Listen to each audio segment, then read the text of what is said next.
Using volunteers in major gift solicitation can be a source of frustration for faith-based schools. Large nonprofits like universities abandoned the practice long ago. But for most faith-based schools who can't afford large staffs, volunteers still play an important role in major gift solicitation. Hi, I'm Jack Peterson with Managing for Mission.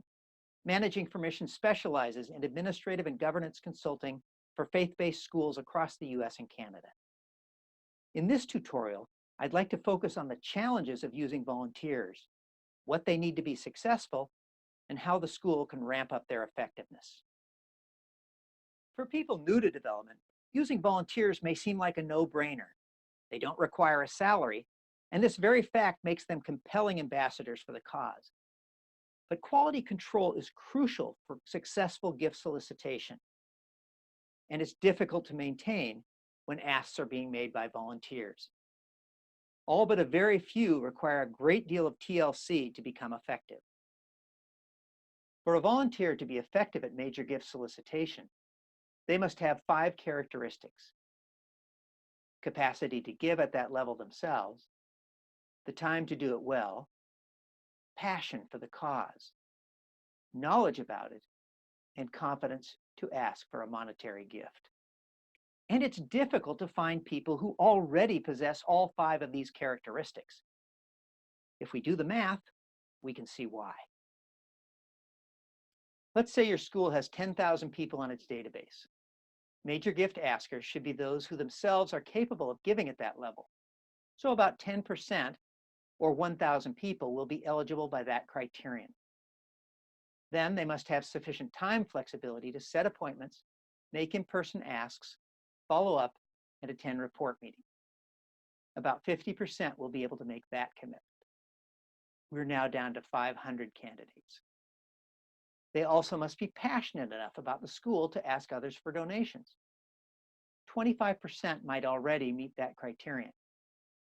We're down to 125 folks. But they also must be knowledgeable about the school and have the specific cause for which the money is being raised.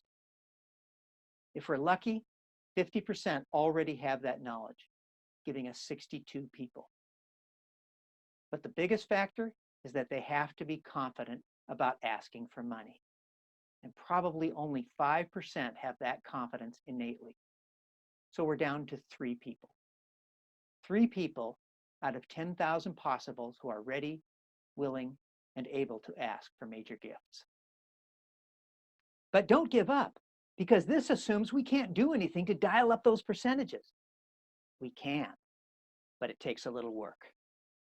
Let's begin with the first characteristic, the ability to give at the major gifts level. It's one thing to say that 10% of the school's constituents should be able to make a major gift, but it's another to know who they are.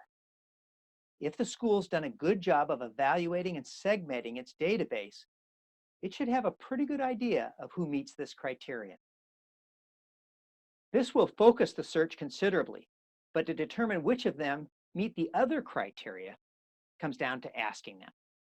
If a school wants to use major gift volunteers, it should incorporate a volunteer ask into its gift asks. One consultant I worked with designed the volunteer structure so that if every slot was filled, and if only the solicitors themselves gave it the level they would be asking others for, the campaign goal would be reached. Well, every slot wasn't filled, and not every volunteer gave it the level they were supposed to. But there were enough other people who declined being a volunteer, but were grateful to get away with just making a pledge, that the campaign did reach its goal. The second characteristic of an effective volunteer is having enough time to do the job right. Of course, successful people never have extra time, but you can convince them that they'll have time for your project if the fundraising effort is well organized, disciplined, and has clearly defined timelines. It's especially attractive if you can compress the commitment period with clear completion dates and to offer options for timeframes that the volunteer can choose from. If they think the commitment is open-ended or that their time will not be used efficiently, potential volunteers will protect themselves by saying they don't have time. A well-organized campaign will allay this fear and broaden the pool of volunteers. The third characteristic is passion for the school and for the specific cause. Some people are already true believers and bleed your school colors. Others are passionate about some aspects or are still in an early stage of coming fully on board. It may seem obvious, but we should never assume that just because people tell us what a great school we have, that we don't need to keep the pilot light burning. Development staff and school leadership should use every volunteer contact as an opportunity to inspire them and give them reasons to be excited about the school. And that relates strongly to the fourth characteristic volunteers need to succeed. They need knowledge, and they need it on three levels. First, they need knowledge about the school and the specific cause. They may think they know all about the school because they have children there, attended themselves, or are on the board. But when they're in front of a quizzitive donor, they'll be grateful you took the time to arm them with answers about the school's current achievements and needs. Second, knowledge means knowledge about the prospect they'll be meeting with. They may be acquainted with this person, but they need to know their interests in and history with the school. And they need to know why your research should make them confident about the size of gift they'll be asking for. Finally, knowledge includes an understanding of what their responsibilities are and gift solicitation best practices that will make them and the campaign successful. Each of the prior four characteristics, capacity to give, available time, passion, and knowledge, feeds into the final and most important characteristic, confidence asking for money. I said earlier that about 5% of people are comfortable asking for money. But the reality is, for most of them, that comfort level depends on other factors. Some of them, like events in their personal lives, are beyond our ability to influence, but others are not. Providing robust and engaging training, modeling the ask, role-playing, accompanying them on their first call, and providing regular and encouraging follow-up can make a huge difference.